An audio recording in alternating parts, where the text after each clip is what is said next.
আসসালামু আলাইকুম। আজকে আমরা জানব হযরত বেলাল রাদিয়াল্লাহু তাআলা আনহুর জীবনী। হাবশী ক্রীতদাস হযরত বিলাল রাদিয়াল্লাহু তাআলা আনহু রাসূলুল্লাহ সাল্লাল্লাহু আলাইহি সাল্লামের নিযুক্ত প্রথম মুয়াজ্জিন তিনি। আল্লাহর এই বান্দা প্রিয় নবী সাল্লাল্লাহু আলাইহি ওয়াসাল্লাম ও তার দ্বীনের দাওয়াতের কথা শুনে কাল বিলম্ব না করেই ইসলামে প্রবেশ করেন। হযরত বেলাল রাদিয়াল্লাহু তাআলা আনহু ছিলেন উমাইয়া ইবনে খালফের গোলাম।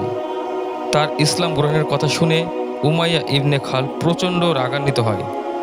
ইসলাম থেকে ফিরে আসার জন্য তার ওপর চলত সীমাহীন অত্যাচার ও নির্যাতন। তাকে নির্মমভাবে প্রহার করা হয়। খাদ্য ও পানীয়বিহীন উত্তপ্ত রোদে পাথর চাপা দিয়ে ফেলে রাখা হয় তাকে। বুকের ওপর ভারী পাথর চাপায় নিঃশ্বাস বন্ধ হয়ে যাওয়ার উপক্রম হয় তার। শুধু আহাদ আহাদ অর্থাৎ আল্লাহ এক ছাড়া আর কোনো কথাই বেরোচ্ছিল না তার। নিষ্ঠুর উমাইয়া ইবনে খালফ ও তার বাহিনী যতই তাকে অত্যাচার নির্যাতন করতে থাকে, হযরত বেলালের ইমানি শক্তি ততই বাড়তে থাকে। তাই প্রচণ্ড কষ্ট সহ্য করেও তিনি শুধু বলতে থাকেন আহাদ আহাদ। অত্যাচারী মুনিব উমাইয়া নির্যাতন করতে করতে হয়রান ও পেরেশান, তাকে ক্লান্তিতে পেয়ে বসে। হযরত বেলাল রাদিয়াল্লাহু তাআলা আনহু এই অবস্থাও ছিলেন ইসলামের ওপর অটল ও অবিচল। শত নির্যাতনেও তার ঈমানকে বিন্দুমাত্র টলাতে পারেননি ইসলামের দুশমন উমাইয়া।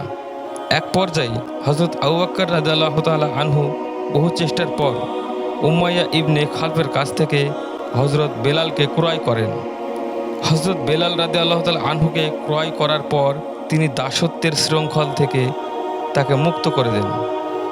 স্বাধীন হযরত বেলাল রাদিয়াল্লাহু তাআলা আনহু মদিনায় হিজরত করার পর সেখানে ইসলামের প্রথম মুয়াজ্জিন হিসাবে নিয়োগ পান।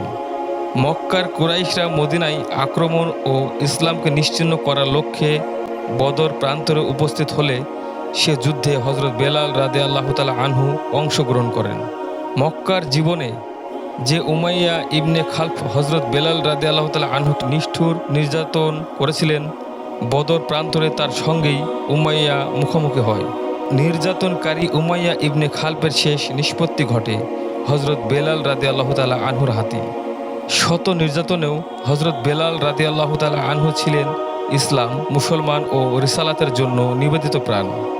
আল্লাহ তাআলা মুসলিম উম্মাহকে হযরত বেলাল রাদিয়াল্লাহু তাআলা আনহুর মতো ঈমান ও ইসলামের ওপর অবিচল থাকার ও বিশ্বাসের অধিকারী হওয়ার তৌফিক দান করুন। আমিন।